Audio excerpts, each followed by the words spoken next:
Bonjour, mesdames, messieurs. Ça me fait très plaisir de vous présenter aujourd'hui Louis Dreyfus, qui est un homme occupé. Président du directoire du groupe Le Monde depuis décembre 2010. Et Le Monde est le principal produit, le vaisseau amiral de ce groupe.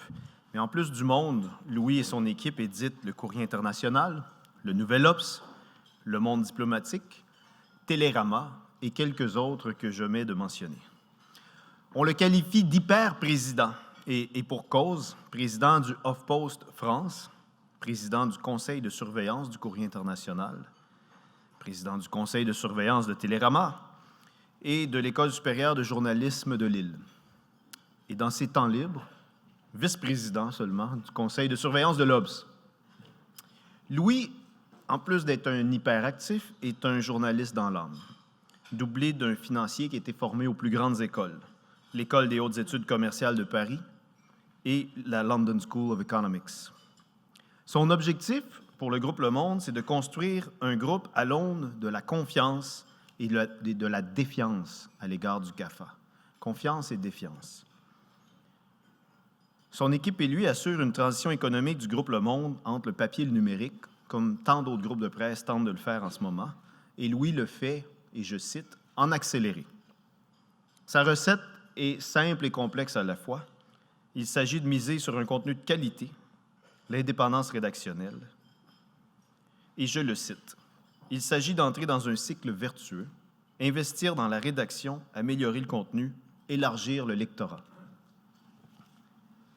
Et les résultats parlent d'eux-mêmes. Le modèle fonctionne. Pour la 3e année consécutive, en 2018, le groupe Le Monde était rentable. Rentable avec un résultat net de près de 15 millions d'euros. Dans notre industrie, c'est remarquable. Et Le Monde, aujourd'hui, tire 7 $ sur 10 de ses revenus à même sa communauté de lecteurs. Louis, ces résultats sont porteurs d'espoir. Vous allez fêter cette année les 75 ans du Monde. Et ce journal, cette marque qui est la vôtre, a une vitalité en ce moment, une vigueur qui suscite vraiment l'admiration du Québec. C'est un plaisir encore plus important pour moi de vous accueillir aujourd'hui que Le Monde et Le Devoir sont des partenaires historiques de longue date. Le Devoir publie les contenus du Monde depuis la nuit des temps. Et nous sommes aussi partenaires dans le Monde Festival, une belle aventure qui a commencé l'an dernier à Montréal et qui se poursuit en octobre encore cette année, sous le thème « Agir ». J'ai trop parlé. Louis, c'est votre tour. La parole est à vous.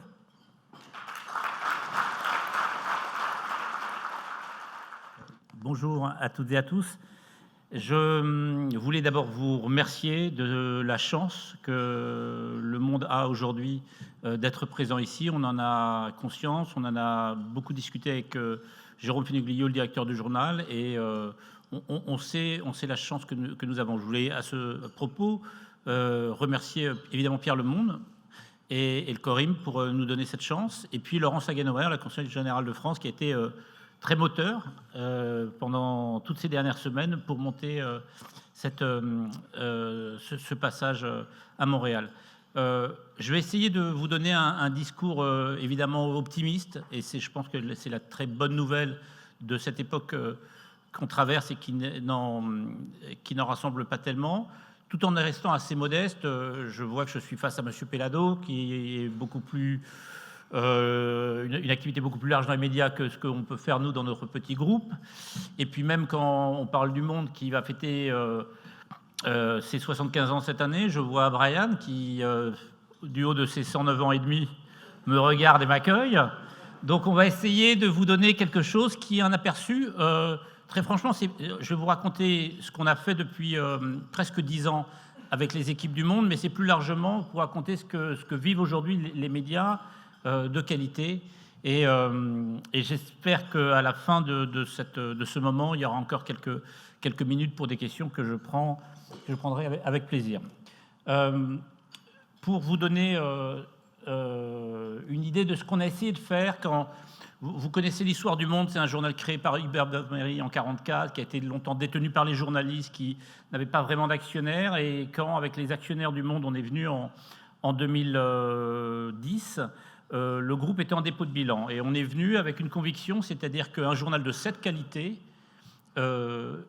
était essentiel à la vie démocratique en France et qu'on pouvait le remettre dans le bon sens en lui donnant une impulsion entrepreneuriale, tout en veillant à préserver l'indépendance journalistique et cette grande qualité qui a fait l'histoire de ce journal.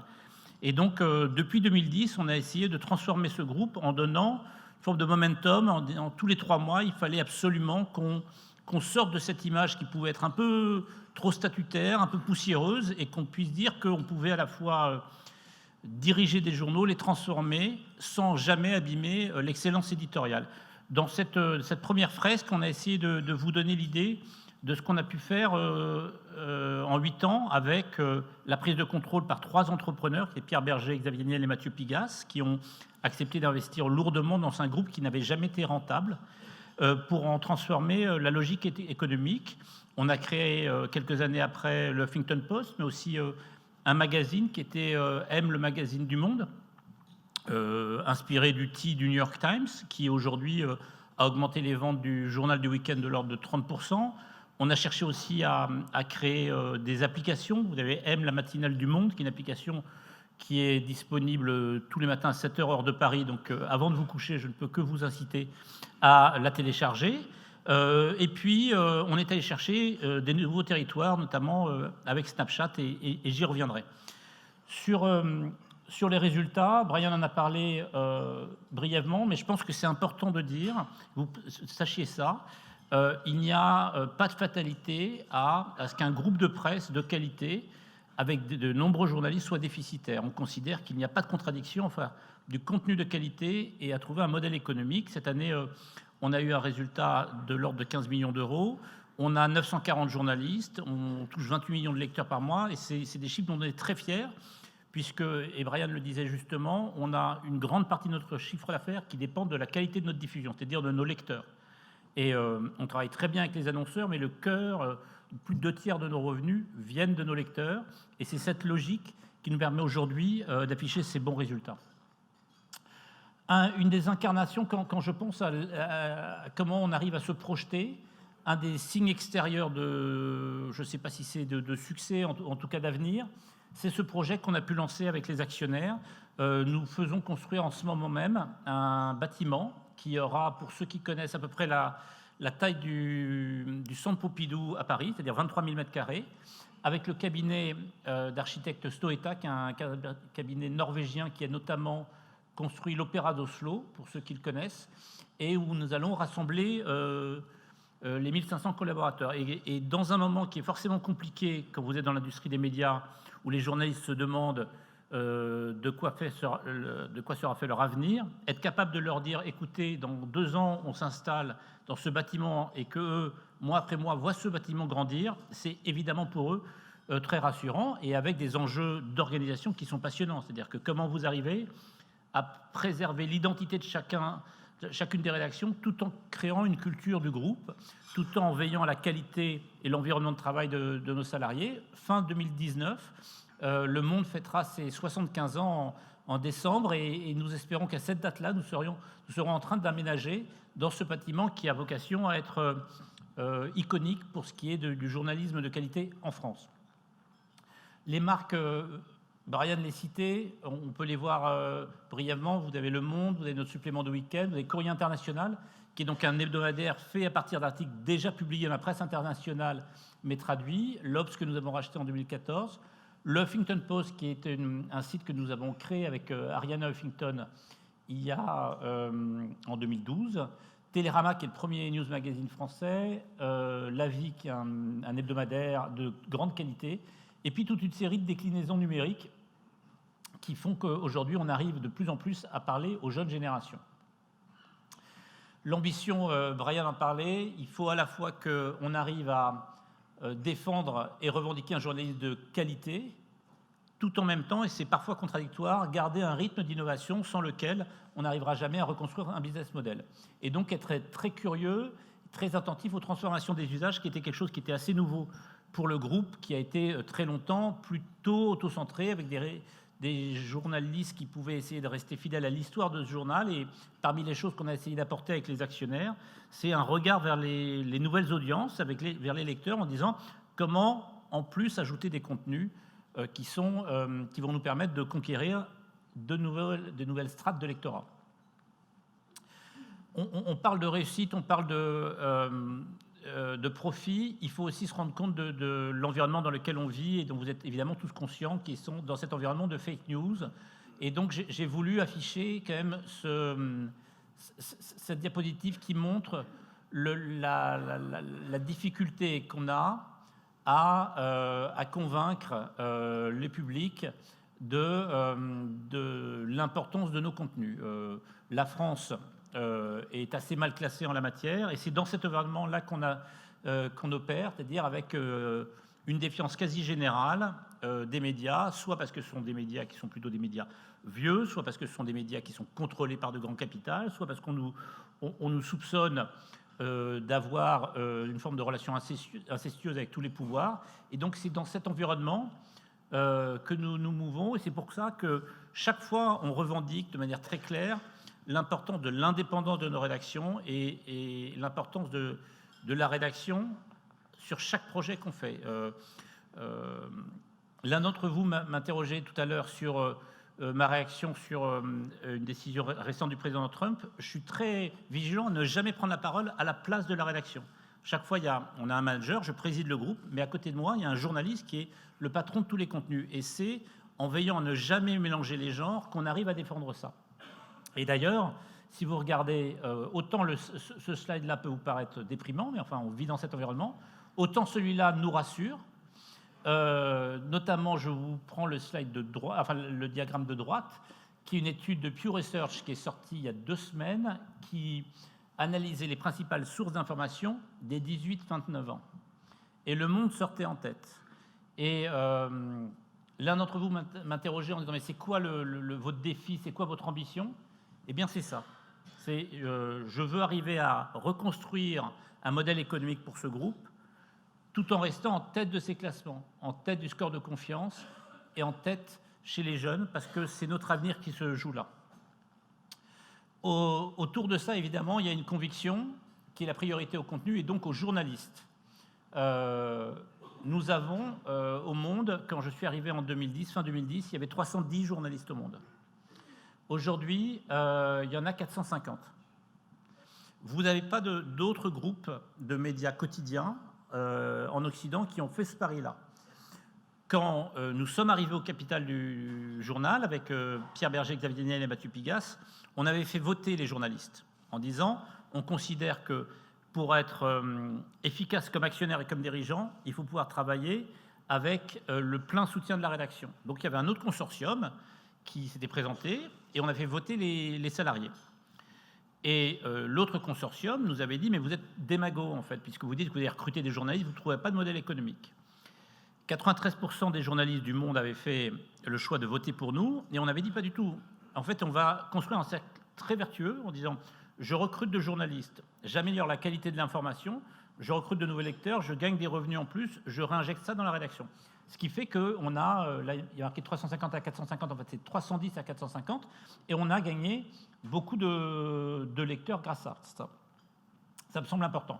La deuxième logique, c'était de créer de l'innovation en permanence.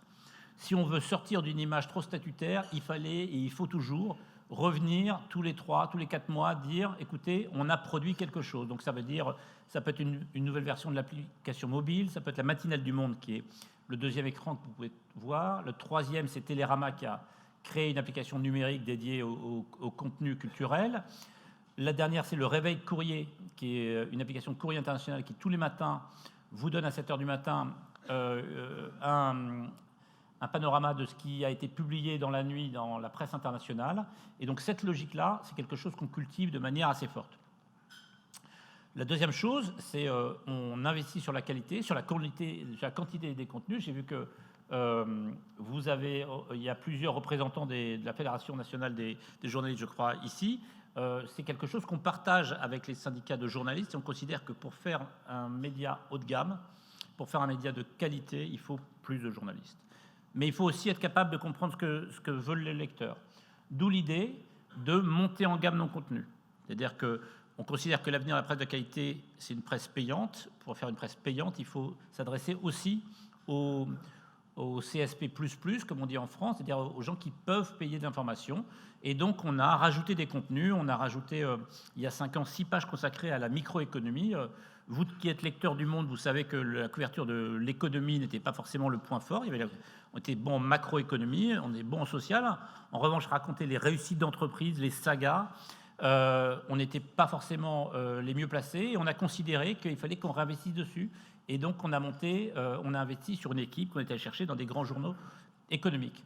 On a aussi considéré que l'actualité était suffisamment anxiogène pour qu'on ne se limite pas à ça. Et donc, on a créé ce magazine, M, avec un traitement de l'actualité internationale, mais aussi de la mode, du luxe, et qui nous a permis de conquérir un lectorat plus féminin et puis d'augmenter de 30% la diffusion le week-end, ce qui était assez structurant dans notre modèle économique.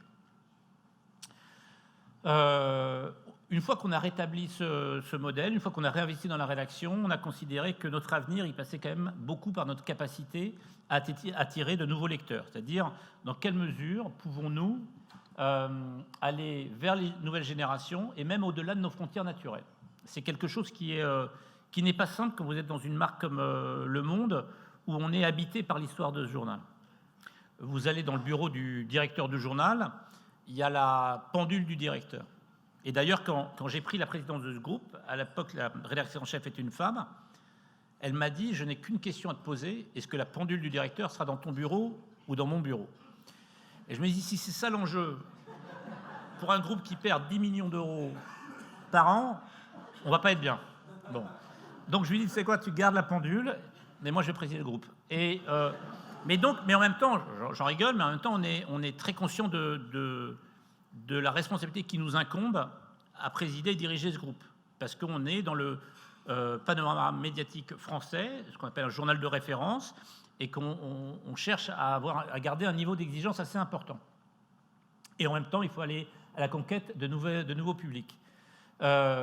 D'où la présence sur les plateformes. Donc là, je ne sais pas ce que vous pouvez voir de la table du fond, mais l'idée, c'est de dire les nouvelles générations, en gros les moins de 25 ans, ne vont pas traditionnellement s'informer sur les outils papier. À charge pour nous d'aller les chercher sur leur terrain, que ce soit Facebook, que ce soit Instagram, que ce soit WhatsApp, où il y a un fil Le Monde Afrique, que ce soit YouTube, où on a aujourd'hui 500 000 abonnés, je crois, sur notre chaîne YouTube.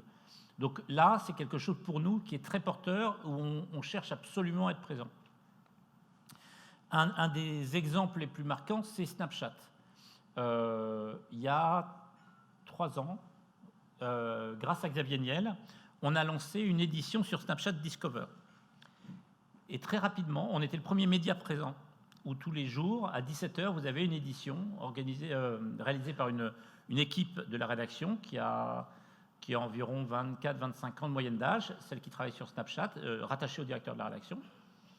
Et très vite après, des amis, des collègues, des connaissances m'ont dit « Mais mon fils ou ma fille lit Le Monde, c'est incroyable. » J'ai dit « Non, il ne lit pas Le Monde, demande-lui.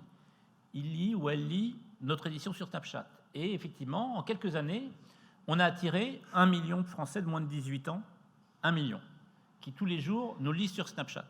Alors, ils nous lisent gratuitement. Mais moi, si dans 10 ans, j'en garde 15 à 20% et que j'arrive à les faire payer, j'ai transformé le modèle économique du groupe.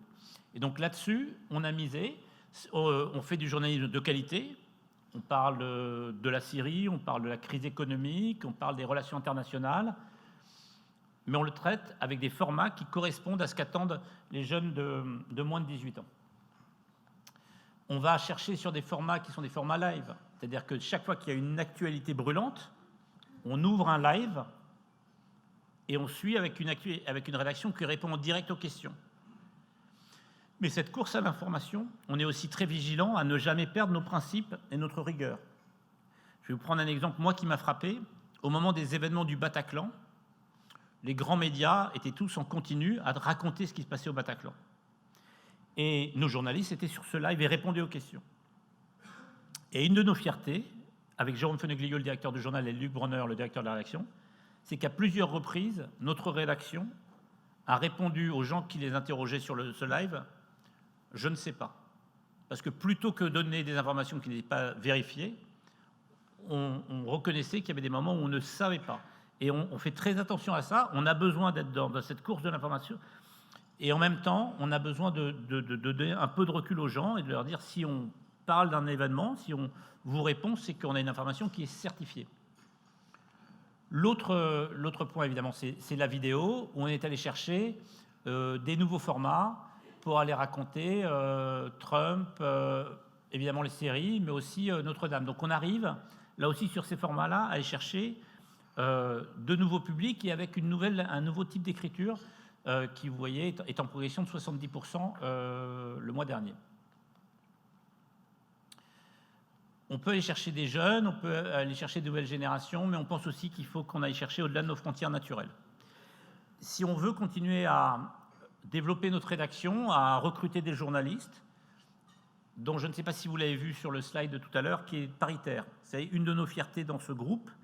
Je réunissais il y a 2 semaines le top 100 des cadres dirigeants du groupe. Il y avait 55 femmes et 45 hommes. Donc ça, c'est quelque chose, c'est un engagement parce qu'on considère aussi qu'on a une forme d'exemplarité quand on est au monde, quand on travaille au monde, quand on dirige le monde face aux autres médias. Mais il faut aussi qu'on arrive à aller au-delà de nos frontières naturelles. Et donc, on s'est fixé un objectif. Et ma présence ici en est évidemment un des exemples. C'est d'aller parler aux audiences francophones. Globalement, si on veut produire des contenus à l'étranger, aujourd'hui, la traduction automatique n'est pas suffisamment de bonne qualité pour ne pas passer une couche de traduction manuelle dessus, et donc vous avez des coûts supplémentaires et du temps supplémentaire. Donc on arriverait très tard, si je voulais faire aujourd'hui une version anglophone du Monde. Ce ne sera pas vrai dans 3 ans, mais aujourd'hui, ce n'est pas possible. Et donc, on a considéré qu'avec l'évolution de la diffusion numérique, avec les réflexes de fréquentation des nouvelles générations, on pouvait probablement se développer de les territoires francophones. Donc on a une déclinaison qui s'appelle Le Monde Afrique, où on a 30 journalistes, qui suivent l'Afrique, avec des forums à Dakar et à Abidjan, et avec un développement important, parce qu'on considère qu'à 5 ou 7 ans, on peut être le grand média de l'Afrique francophone. Et évidemment, pour nous, le modèle économique changera complètement. En étant un média rigoureux, en étant un média indépendant, mais en étant aussi un média qui arrive à raconter l'Afrique, pas seulement par ses crises, pas seulement par ses catastrophes naturelles, mais aussi par la transformation de la société, les réussites économiques, les réussites culturelles. Évidemment, l'édition québécoise du Monde Festival est pour nous une fierté. Elle doit beaucoup à 2 personnes ici présentes, c'est-à-dire à Brian et à Laurence, qui, grâce auxquelles on a réussi à d'abord lancer une première édition. Et c'est vrai que pour nous, c'est magique de débarquer à Montréal et de s'apercevoir qu'on va avoir presque autant de participants que Barack Obama quand il vient, de s'apercevoir que les grands acteurs du monde économique, et je voulais très sincèrement vous remercier toutes et tous que vous soyez là aujourd'hui, c'est pour nous une marque importante qui nous donne confiance dans cette piste de développement. Et puis c'est un lieu d'échange, et les dialogues qui ont pu être ceux de l'an dernier, mêlant des acteurs canadiens et des acteurs français, mêlant des entreprises, mêlant des hommes et femmes politiques, c'est des choses qui sont importantes, et pouvoir le faire à l'échelle de 2 continents, moi je trouve ça formidable, et on se réjouit de revenir en octobre pour en faire une 2e édition. Tout ça, c'est une dynamique de croissance. Ça ne peut exister, ça ne peut durer que si on entretient et on arrive à cultiver une relation d'extrême confiance entre nos lecteurs et nous. Et donc, pour ce faire, on essaie de construire toute une série, soit d'événements, soit de moments, qui permettent d'incarner nos rédactions. Et effectivement, ce qu'on dit sur ce slide, c'est que, de manière assez paradoxale, plus l'information est virtuelle, plus elle est digitale, plus il y a une appétence du public ou des lecteurs pour venir à des événements, rencontrer la rédaction et voir la rédaction être un médiateur du débat public. Et donc, on a lancé toute une série d'initiatives en Afrique, ici, mais aussi évidemment en France, autour de thématiques généralistes, pour essayer de devenir un acteur du débat public. Et ça, pour nous, c'est un point important qui renforce le lien très particulier qui existe entre nos rédactions et nos publics. Donc il y a toute cette série d'événements. L'an dernier, nos événements ont rassemblé plus de 125 000 participants. Et ça, c'est des gens qui gardent un lien très très proche avec le monde et avec lesquels on peut construire de la croissance. Évidemment, on construit une stratégie de notification, d'emailing pour essayer de garder le contact. On va, avec Facebook, travailler sur la sponsorisation de contenu. Et tout ça nous permet de garder un lien très fort, soit avec nos prospects, soit avec nos abonnés. Et l'aboutissement de tout ça, c'est le recrutement d'abonnés. Pendant très longtemps, il a été clair pour beaucoup que la presse avait vocation à perdre ses lecteurs petit à petit, au fur et à mesure que les kiosques fermaient, au fur et à mesure que les lecteurs venaient au numérique. Et puis, depuis 2-3 ans, il y a un cycle qui s'est inversé avec de plus en plus de gens prêts à payer pour l'information de qualité. Avant nous, à la direction du Monde, Jean-Marie Colombani avait semé des graines quand même, avait lancé cette stratégie. On l'a prolongée, on l'a accélérée, mais justice doit lui être rendue, c'est lui qui a lancé cette stratégie. Et puis on a eu 2 cadeaux qui sont d'une part Netflix, d'autre part Spotify. Et avec donc des acteurs qui ont donné l'habitude à toute une partie de la population de payer pour des contenus à partir du moment où ils étaient de qualité et exclusifs. Et donc nous, là-dessus, on a pu accroître nos diffusions de manière assez large, puis inventer des façons de fidéliser notre audience via des contenus thématiques. Moyennant quoi, aujourd'hui, où on en est, vous avez un tweet de Jérôme Feneglio, donc le directeur du journal qui siège avec moi au directoire du groupe. Et en mars 2019, nous avions encore une diffusion en croissance de 10%. On a eu un prix le mois dernier encore pour une récompense pour avoir été le quotidien français en plus forte progression de la diffusion depuis 2014. Et on a quelque chose qui est pour nous formidable, c'est que mois après mois, depuis 2 ans, on gagne des lecteurs payants.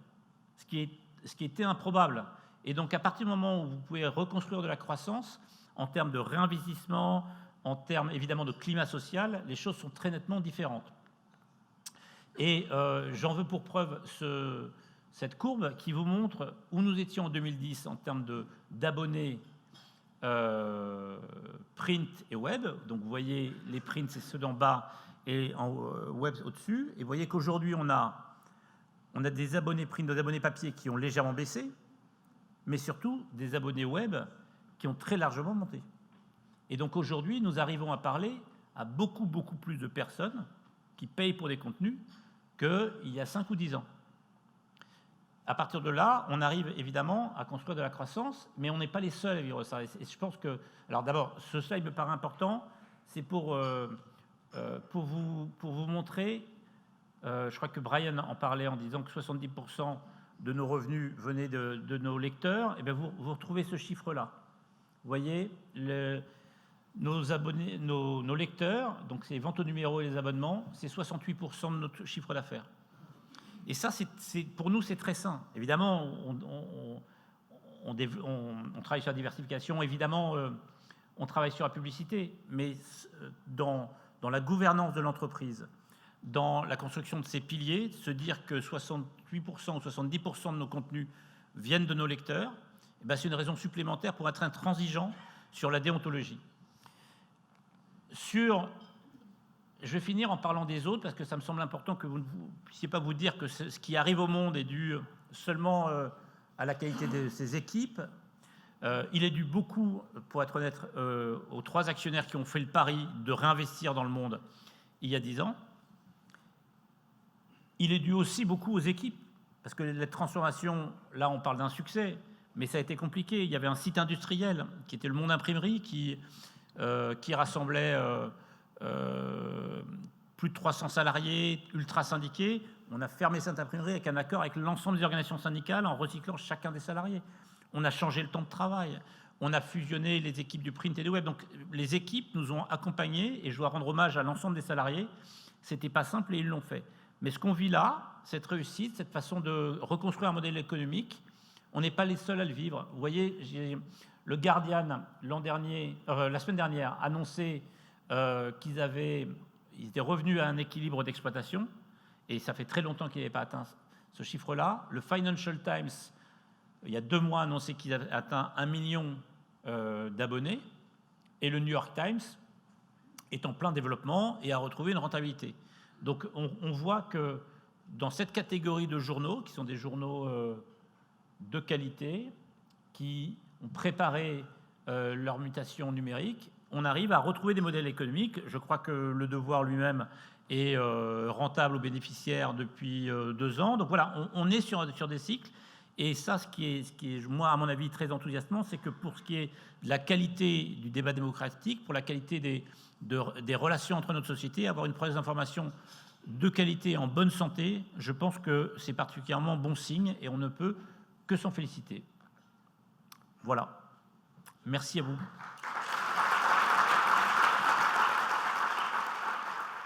Madame la Consul générale, membre de la table d'honneur, Monsieur Dreyfus, Mesdames, Messieurs, d'abord, vous avez réussi, avant même de parler, un très grand succès, puisque vous avez réuni autour de cette table François Cardinal, Pierre-Carl Péladeau et Brian Miles, ce qui n'est pas peu faire dans une atmosphère cordiale et conviviale. Vous nous avez fait un portrait, moi je m'attendais à un portrait de survie, et vous nous avez fait un portrait de croissance et d'innovation. Grâce sûrement à votre énergie, votre vision et vos talents que nous connaissons, il s'agit de voir dans Wikipédia quel genre de vie vous avez mené. Tout cela est basé manifestement sur une conscience vive que le produit que vous avez n'est pas extrait des arbres seulement. Ce n'est pas que du papier, qu'il soit glacé au journal. Ce que vous avez comme produit entre les mains, c'est de l'information. Et que si les temps sont difficiles pour le papier, il ne faut pas qu'il le soit pour l'information de qualité. Cette information de qualité, le Monde en est un phare dans le monde entier, particulièrement dans le monde francophone, évidemment, y compris chez nous, vous le savez, vous l'avez constaté.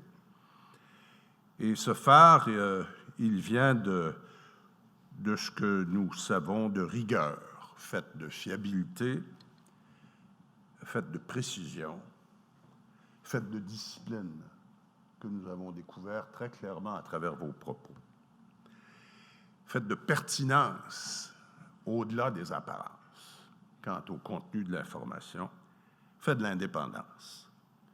l'indépendance revendiquée constamment, vécue. Et donc, vous faites confiance, vous inspirez confiance, mais vous faites confiance finalement à un lectorat que vous traitez sans flatterie et sans exploiter les travers du jour.